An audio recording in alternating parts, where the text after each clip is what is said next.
Kaixo neskamutilak, hau da Gazteon kazetaren bideobloga. Gaur politika, tentsioa eta thriller psikologikoa nahasten dituen seriari buruz hitz egingo dugu. Bai, gaur Bodyguard seriari buruz hitz egingo dugu. Serie hau 2018an estreinatu zen BBC enpresaren eskutik. Serie honen garapena nahiko sinplea da. Polizia batek segurtasun ministroa babestu behar du. Baina elkarren arteko konfiantzarik ez badago, zer gertatuko da? Lehenengo protagonista, polizia David Wood da. Trauma oso sakonak ditu eta arazo psikologikoak.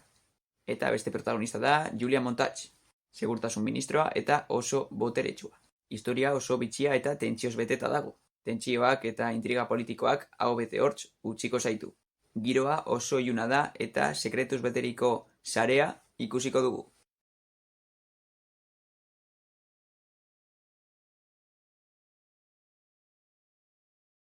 Eta protagonistak Richard Madden aktoreak hainbat sari irabazi zituen.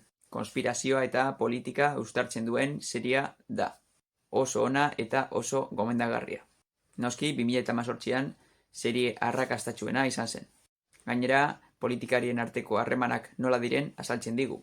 Eta noski gobernu batek izan aldituen sekretuak, batzuetan oso ilunak, erakusten digu ere.